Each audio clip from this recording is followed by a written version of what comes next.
Iran के सामने surrender करेगा इजराइल। रूस की एंट्री ने बिगाड़ दिया अमेरिका का खेल। जंग के बीच इजराइल से नाराज हुए डोनाल्ड ट्रंप। ईरान को कमजोर समझने की भूल पड़ी भारी। अमेरिका और इजराइल ने ईरान पर हमला कर खुद को मुसीबत में फंसा लिया है।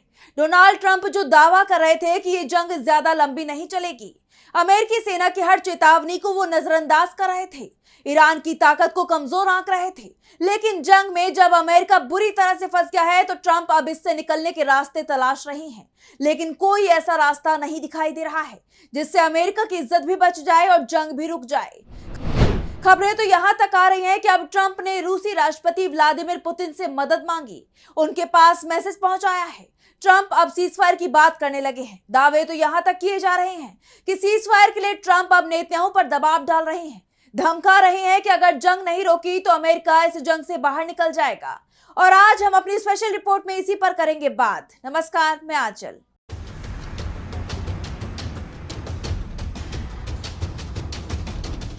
क्या ईरान के साथ जो जंग अमेरिका और इजराइल लड़ रहे हैं उसमें वो हार मानने को तैयार हो गए हैं? अब अमेरिका अपनी हार खुलकर भले ही नहीं माने, लेकिन अमेरिका के राष्ट्रपति डोनाल्ड ट्रंप की जो बयान आना शुरू हुए हैं उसके बाद ये साफ हो गया है कि ट्रंप मान चुके हैं कि ईरान में वो बुरी तरह से फेल हो गए हैं, घिर गए हैं और जल्द ही कोई फैसला नहीं किया तो बहुत देर हो जाएगी। किसी तरह से वो जंग से बाहर निकलने का प्लान बना रही हैं। ट्रंप की मुश्किलों का अंदाजा इसी बात से लगाया जा सकता है कि वो पहले दावा कर रहे थे कि हम ये जंग जीत रहे हैं, किसी भी समय ईरान सरेंडर कर देगा। फिर उन्होंने कहना शुरू किया कि ईरान का नया सुप्रीम लीडर कौन बनेगा ये मैं तय करूंगा। खामनेई का बेटा मोज्तबा खामनेई को किसी भी कीमत पर ईरान का सुप्रीम लीडर नहीं बनने दूंगा। लेकिन ट्रंप का कोई भी दावा या धमकी ईरान पर काम करती नहीं दिखाई दी।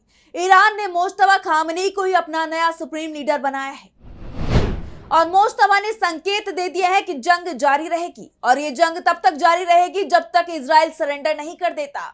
इस बीच ट्रंप का बयान भी सामने आया है। दरअसल ट्रंप ने इजराइल के एक मीडिया हाउस से फोन पर बात की है और जब उनसे सवाल किया गया कि ये जंग कब खत्म होगी तो उन्होंने कहा कि इसे लेकर वो इजराइल के प्रधानमंत्री बेंजामिन नेतन्याहू से बात करेंगे। नेतन्याहू से बात करने के बाद ही जंग खत्म करने को लेकर फैसला लिया जाएगा, पर इस पर आखिरी फैसला मैं करूंगा। वैसे ईरान ने साफ कह दिया है कि अमेरिका ने जंग शुरू की है। जंग शुरू करने का फैसला अमेरिका ले सकता था और उसने ऐसा किया भी, लेकिन जंग खत्म करने का फैसला अमेरिका को नहीं लेना है, बल्कि ये फैसला ईरान करेगा। अमेरिका अगर जंग खत्म करने का फैसला करता है तो वो सिर्फ ईरान के सामने सरेंडर कर ही जंग खत्म कर सकता है, क्योंकि ईरान को हराना अमेरिका और इजराइल दोनों की बस की बात नहीं है। दरअसल 10 दिन की जंग के बाद ट्रंप को भी इस बात का एहसास हो चुका है कि ईरान की ताकत को लेकर जो अंदाजा उन्होंने लगाया था, ईरान उससे कहीं ज्यादा ताकतवर है। ट्रंप को उम्मीद थी कि पहले ही हमले में ईरान के supreme leader Ayatollah Ali Khamenei की जान चली गई है, इसके बाद ईरान बिखर जाएगा। लेकिन ईरान बिखरने की जगह एकजुट हो गया। वहीं अमेरिका में ट्रंप का विरोध तेज हो गया है तो इजराइल पर ईरान के हमलों ने उसकी कमर तोड़ दी है। इस बीच ये खबर भी सामने आ रही है कि अब अमेरिका की तरफ से जंग खत्म करने की तैयारी शुरू हो गई है। इसके लिए रूस को मैसेज दे दिया गया है। पुतिन से कहा गया है कि वो चाहे तो ये जंग खत्म हो सकती है। दरअसल अमेरिका की चिंता का एक बड़ा कारण रूस भी बन गया है, क्योंकि जंग में रूस की तरफ से ईरान को जबरदस्त मदद दी जा रही है। दावा किया जा रहा है कि रूस की तरफ से मिल रही मदद के चलते ही ईरान की आर्मी बेहद सटीक हमले कर पा रही है। रूस से ईरान को मदद मिल रही है, ये बात खुद ईरान के विदेश मंत्री अब्बास अराक्ची ने बताई है। अमेरिकी समाचार चैनल एनबीसी से बात करते हुए अराक्ची ने कहा है, रूस अलग अलग तरह से ईरान की मदद कर रहा है, वहां से हमें लगातार मदद मिल रही है। मैं ये बात आपको नहीं बताऊंगा कि ये मदद किस तरह की है। दरअसल ये खबरें लगातार सामने आ रही हैं कि रूस मिडिल ईस्ट में मौजूद अमेरिकी सैन्य ठिकानों की लोकेशन से जुड़ी जानकारी ईरान के साथ साझा कर रहा है। ऐसी जानकारी ईरान को अमेरिकी युद्धपोतों, रडार सिस्टम और संचार नेटवर्क की स्थिति समझने में मदद कर सकती है। हालांकि अभी तक इस बात के कोई साफ संकेत नहीं मिले हैं कि रूस सीधे तौर पर ईरान की मिसाइल या ड्रोन हमलों की योजना बनाने या उन्हें निर्देशित करने में मदद कर रहा है। लेकिन जिस तरह से अब्बास अराक्ची ने कहा है कि रूस से लगातार मदद मिल रही है, वो अमेरिका के लिए चिंता बढ़ाने वाली दिखाई दे रही है, क्योंकि रूस से अगर हथियारों की मदद मिलना शुरू हो जाती है तो फिर अमेरिका को जबरदस्त नुकसान होगा। और ऐसा भी नहीं है कि अमेरिका के राष्ट्रपति डोनाल्ड ट्रंप को इस बात की खबर नहीं है। अमेरिकी पत्रकारों ने तो सीधे सीधे ट्रंप से इसे लेकर सवाल तक पूछ लिया है और ट्रंप को भी एहसास है कि रूस की मदद से ईरान, अमेरिका और इजराइल दोनों का बड़ा नुकसान कर सकता है। और इसलिए दावे हो रहे हैं कि अब ट्रंप ने रूस से ही मदद मांगी है कि वो ईरान को जंग रोकने के लिए तैयार करे, जो अपने सुप्रीम लीडर की मौत के बाद से बेहद गुस्से में है और साफ कर चुका है कि वो ना तो नेतन्याहू को छोड़ेगा और ना ही डोनाल्ड ट्रंप को। यानी ट्रंप अगर जंग खत्म ही करना चाहे तो ईरान इसे खत्म नहीं करेगा। इस बीच ये भी खबर सामने आ रही है कि अमेरिका और इजराइल के बीच इस जंग को लेकर मतभेद भी गहराने लगे हैं और मतभेद का कारण है ईरान के तेल डिपो पर इजराइल का हमला। ईरान के तेल डिपो पर इजराइल ने हमला किया, जिससे तेहरान का आसमान धुएं से भर गया। तेहरान में इमरजेंसी के हालात पैदा हो गए।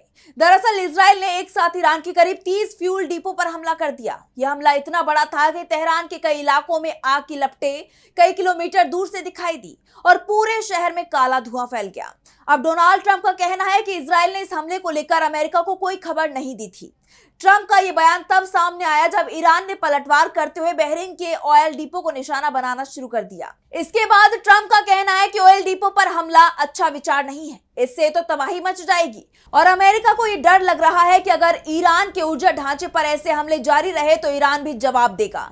इसका असर पूरी दुनिया के तेल बाजार पर पड़ेगा। तेल बाजार बहुत संवेदनशील होता है और ईरान जैसे बड़े तेल क्षेत्र में आग की तस्वीरें ही कीमतों को तेजी से ऊपर उठाने के लिए बहुत है और ये दिखने भी लगा है। कच्चे तेल की कीमतें $110 प्रति बैरल के पार चली गई हैं, जबकि ट्रंप दावा कर रहे थे कि वो किसी भी कीमत पर ये $90 प्रति बैरल के पार नहीं जाएगी। ट्रंप ने इसे लेकर इजराइल से सफाई भी मांगी है। इजरायली सेना का कहना है कि इस हमलों का मकसद ईरान को ये संदेश देना भी था कि वो इजराइल के नागरिक ठिकानों को निशाना बनाना बंद करे, लेकिन तेल डिपो पर हुए हमले ने ईरान को और भड़का दिया। उसके हमले और तेज हो गए और अब अगर जंग इसी तरह से और आगे बढ़ी तो ट्रंप को यह भी डर लग रहा है कि कहीं कच्चे तेल की कीमतें $200 प्रति बैरल के पार न चली जाएं। अगर ऐसा हुआ तो इसका सबसे ज्यादा फायदा रूस को ही होगा। यानी ट्रंप का हर दांव उन्हीं पर ही भारी पड़ता दिखाई दे रहा है। इसलिए वो किसी भी तरह इस जंग से बाहर निकलने की कोशिश कर रहे हैं। नेतन्याहू तक मैसेज पहुंचा दिया गया है, पुतिन को साधने की कोशिश हो रही है। ऐसे में ईरान के साथ जो जंग चल रही है वो जल्द ही समाप्त हो सकती है। बस कोई ऐसा सम्मानजनक समाधान ट्रंप चाहते हैं कि जिसमें अमेरिका की इज्जत बच जाए और ईरान को भी वो मंजूर है। यही कारण है कि अब ईरान के नए सुप्रीम लीडर को लेकर ट्रंप कुछ भी कहने से बचते दिखाई दे रही हैं। तो फिलहाल स्पेशल रिपोर्ट में बस इतना ही। वीडियो पसंद आया तो लाइक करें, साथ ही हमारे चैनल को सब्सक्राइब करें। नमस्कार। हमारे चैनल से जुड़े रहने के लिए YouTube पर टाइप करें DB Live, सब्सक्राइब बटन को क्लिक करें और बेल आइकन को दबाना न भूलें ताकि खबरें आप तक पहुंचती रहें। देखते रहिए DB Live, क्योंकि यहाँ हैं खबरें लगातार।